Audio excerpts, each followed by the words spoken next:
सुप्रभात. Good morning all of you. माझं नाव बबन घाडगे, शासकीय ITI पंढरपूर या ठिकाणी आपल्याला मेकॅनिक ट्रॅक्टर या व्यवसायामधील भारत स्किलच्या प्रश्नपत्रिका सोडवायच्या आहेत. तर त्याचा अभ्यास आपण या ठिकाणी करूया. प्रश्न पहिला बघा. Which type of cylinder head assembly the inlet and exhaust valves are located in one side of the cylinder head. Cylinder हेडमध्ये एका बाजूला दोन्ही वाल्व बसवलेले असतात. अशी असेंब्ली कोणती आहे, म्हणजे सिलेंडर हेड जी मेकॅनिझम आहे ती कोणती आहे? तर या ठिकाणी उत्तर येतं आय हेड वाल्व मेकॅनिझम. म्हणजे सर्व ट्रॅक्टर्स आणि सध्याच्या ट्रकवरती वापरलेली जी पद्धत आहे या ठिकाणी आय हेड वाल्व मेकॅनिझम येतं. त्यानंतर प्रश्न दुसरा आहे. Which type of cylinder head assembly valves are located both side of the cylinder block. Cylinder ब्लॉकमध्ये दोन्ही बाजूला वाल्व बसवलेले असतात. ती असेंब्ली कोणती? तर या ठिकाणी येतं टी हेड वॉल्व मेकॅनिझम. म्हणजे या ठिकाणी काय केलेलं आहे, सिलेंडर ब्लॉकच्या दोन्ही बाजूला वाल्वची अरेंजमेंट केलेली असते. तर याला काय म्हटलं जातं? T head valve mechanism. त्यानंतर प्रश्न तिसरा आहे. Which part of the engine ignite the fuel in four stroke engine. Four stroke इंजिनमध्ये कोणत्या ठिकाणी ठिणगी म्हणजेच फ्युअल हे जाळले जाते? तर त्याचं उत्तर येतं कंबशन चेंबर. कंबशन चेंबरमध्ये काय केलं जातं, फ्युअल आणि हवा यांचं मिश्रण झाल्यानंतर ते इंधन पेटवलं जातं. तर या ठिकाणी कंबशन चेंबरमध्ये पेटवलं जातं. चौथा. Which process replacing the exhaust gases by fresh air in two stroke engine. Two stroke इंजिनमध्ये एक प्रक्रिया होत असते की गॅसेस बाहेर पडत असताना नवीन हवा आतमध्ये येत असते. ती जी पद्धत आहे, प्रोसेस जी आहे, प्रक्रिया जी आहे, त्याला काय म्हटलं जातं? तर या ठिकाणी म्हटलं जातं स्कॅवेजिंग प्रोसेस. काय म्हटलं जातं? स्कॅवेजिंग प्रोसेस हे उत्तर आहे. त्यानंतर आपण प्रश्न पाचवा बघूया. Which plug is used to preheat the combustion chamber of diesel engine. Diesel इंजिनमध्ये जो कंबशन चेंबर असतो त्या कंबशन चेंबरमध्ये उष्णता गरम करण्याकरता, म्हणजे त्या ठिकाणी हवा गरम करण्याकरता, उष्ण भाग बनवण्याकरता कंबशन चेंबरमध्ये काय बसवलेलं असतं? तर ग्लो प्लग बसवलेला असतो. काय असतं? Glow plug. त्यानंतर प्रश्न सहावा. Which part of the engine open and close passage of the cylinder. आता या ठिकाणी बघा, सिलेंडर इंजिनचा असा एक भाग आहे की तो काय करतो, सिलेंडर द्वारे बंद आणि चालू केलं जातं. म्हणजे पॅसेज पोर्ट्स काय केले जातात, उघडले जातात. म्हणजेच या ठिकाणी उघडणे आणि बंद होणे हे जे पॅसेज, एक्झॉस्ट पोर्ट असू द्या किंवा इनलेट पोर्ट असू द्या, तर सिलेंडरमध्ये नेमकं काय बसवलेलं असतं उघडझाप करण्याकरता, की त्या मार्गाने इनलेटच्या बाजूने काय होतं, हवा येते आणि एक्झॉस्टच्या बाजूनं गॅस जातो. तर या ठिकाणी उत्तर येतं वाल्व. म्हणजेच वाल्व सिलेंडरमध्ये काय होत असतात, उघडझाप करत असतात. त्यानंतर प्रश्न सातवा. Which type of valve used in two stroke engine. Two stroke इंजिनमध्ये कोणत्या प्रकारचा वाल्व वापरलेला असतो? म्हणजे तो फ्युअलवरती कंट्रोल करण्याकरता, फ्युअल जे आतमध्ये येत असतं किंवा आलेलं फ्युअल परत माघारी जाऊ नये याकरता एक वाल्व बसवलेला असतो. त्याला म्हटलं जातं रीड वाल्व. काय म्हटलं जातं? Read valve. त्यानंतर आपण पुढे बघूया 8 नंबर. इथं बघा, लक्ष द्या. Which part is used to connect the piston and connecting rod in engine? या ठिकाणी असा एक पार्ट आहे की तो पिस्टन आणि कनेक्टिंग रॉड या दोघांना काय करतो? जोडतो. म्हणजे एक प्रकारचा तो दोघांमधला दुवा आहे. म्हणजे इंजिनमधला जो कनेक्टिंग रॉड आणि पिस्टन यांना जोडणारा दुवा. तर येतं उत्तर याचं गजन पिन. गजन पिन किंवा याला काय म्हटलं जातं? पिस्टन पिन किंवा रिस्ट पिन सुद्धा म्हटलं जातं. त्यानंतर पुढे बघूया 9. Which equipment is used to remove the connecting rod small end bush bearing? Connecting रॉडचा जो स्मॉल एंड बुश भाग असतो त्याच्यामध्ये एक बुश बेरिंग असते. ती बुश बेरिंग काढण्याकरता खालीलपैकी कोणतं इक्विपमेंट म्हणजे साधन वापरलं जातं? तर या ठिकाणी उत्तर येतं आर्बोर प्रेस. आर्बोर प्रेसद्वारे काय केलं जातं? ती बुशिंग काढली जाते. त्यानंतर 10वा प्रश्न बघूया. What is the name of part X in side valve mechanism? Side valve मेकॅनिझममध्ये या ठिकाणी हे जो बाण दाखवलेला आहे याचं नाव काय? तर उत्तर येतं वाल्व. त्यानंतर पुढचा प्रश्न बघूया 11 नंबर. Which part of the overhead valve mechanism moves the valve against the spring tension?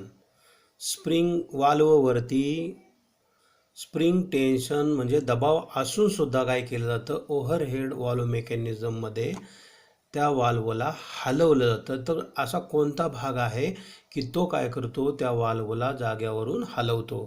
तर त्याचं उत्तर येतं रॉकर आर्म. म्हणजे रॉकर आर्मद्वारे काय केलं जातं? या ठिकाणी इथं वाल्वला स्प्रिंगला दाबून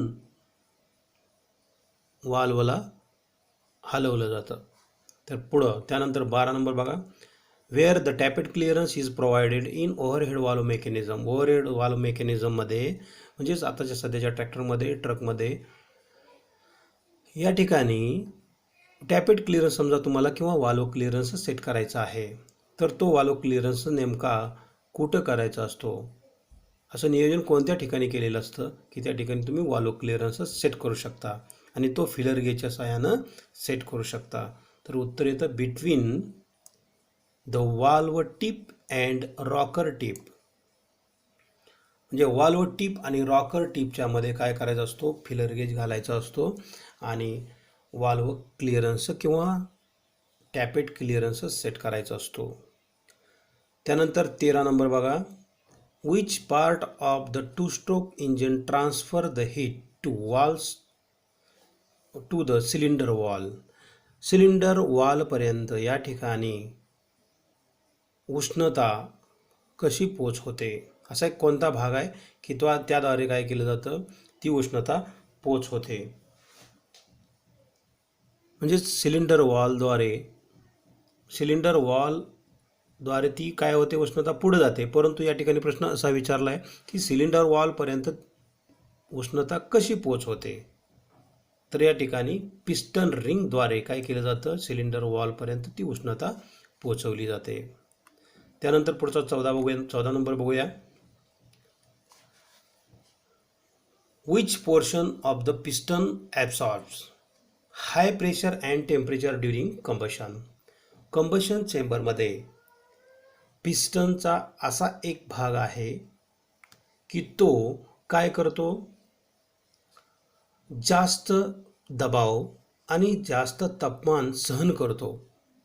तर या ठिकाणी पिस्टनचा हा जो एक भाग आहे की जास्त दबाव आणि तापमान सहन करणारा भाग, त्याला म्हटलं जातं पिस्टन क्राउन. त्यानंतर 15 नंबर बघा. Which type of piston head is easy to decarbonise? खालील प्रकारामध्ये म्हणजे पिस्टनचे प्रकार दिलेले आहेत. तर पिस्टन हेडचा एक असा प्रकार आहे की त्याच्याद्वारे डिकार्बनायझिंगची जी क्रिया आहे ती लवकरात लवकर करता येते. म्हणजेच पिस्टन हेडवरचा जो कार्बन असतो, काळा भाग असतो, थर साचलेला असतो तो सहजासहजी काढता येतो. तर या ठिकाणी उत्तर येतं flat head. Flat head piston जर असेल तर त्याच्या हेडवरून आपण काय करू शकतो, क्विकली म्हणजे लवकरात लवकर त्या हेडवरती असलेला कार्बन काळा भाग थर काढू शकतो आणि लवकरात लवकर काढू शकतो. आणि हे पेट्रोल इंजिनमध्ये असतं. त्यानंतर 16 नंबर बघा, which type of piston head has a conical shaped projection inside the cavity. खालीलपैकी असा एक पिस्टन आहे, प्रकार आहे की त्याचा हेड हा शंकूच्या आकाराचा असतो आणि आतून पोकळ पण असतो. तर तो पिस्टन येतो इरेग्युलर हेड. कसला येतो? Irregular head. म्हणजे त्याचा आकार काय होत असतो, काय कंबशन चेंबर त्याचा पोकळ पण आहे आणि शंकूच्या आकाराचा आहे. त्यानंतर 17 नंबर बघा, which side of the piston get maximum thrust during engine run in clockwise. समजा या ठिकाणी क्रँकशाफ्ट हा क्लॉकवाईज फिरतोय, तर जास्तीत जास्त दबाव हा कोणत्या बाजूला येईल? तर समोरून पाहिल्यानंतर पिस्टन थ्रस्ट साईड ही जास्तीत जास्त म्हणजे झिजण्याची जी बाजू असते, जास्त झिजण्याची बाजू सिलेंडर वॉलमध्ये, ती येते डावी बाजू म्हणजेच लेफ्ट साईड. तर उत्तर येतं हे. त्यानंतर 18 नंबर बघा, which portion of the piston helps to maintain a constant clearance with cylinder bore. Cylinder बोअरमध्ये पिस्टनला मदत करणारा एक असा भाग आहे की त्याचं मेंटेनन्स केलं जातं, म्हणजेच त्याच्यामधला क्लिअरन्स म्हणजे सिलेंडर बोअर आणि पिस्टनमधला गॅप जो आहे तो व्यवस्थित ठेवला जातो. तो कशामुळे ठेवला जातो? तर पिस्टनच्या स्कर्टवरती काय केलेलं असतो, एक स्लॉट दिलेला असतो. त्या स्लॉटमुळं काय होतं, हे उत्तर या ठिकाणी स्लॉट येईल. तर या स्लॉटमुळं काय होतं, इंजिन जरी समजा गरम झालं तरी काय होतं, पिस्टनचं आकारमान वाढतं, त्या स्कर्टचं आकारमान वाढतं आणि योग्य असा गॅप सिलेंडर बोअर आणि पिस्टनमध्ये राहतो. म्हणजे इंजिन गरम झाल्यानंतर पिस्टनचं आकारमान वाढत असतं. तर वाढलं तरी क्लिअरन्स हा सिलेंडर बोअरमध्ये आणि पिस्टनमध्ये एकसारखा ठेवला जातो, म्हणजे व्यवस्थित ठेवला जातो, म्हणजे आतमध्ये पिस्टन तो जाम होत नाही. त्यानंतर 19 नंबर बघा, which type of piston have an extra groove cast in between the top ring groove and piston crown. आता या ठिकाणी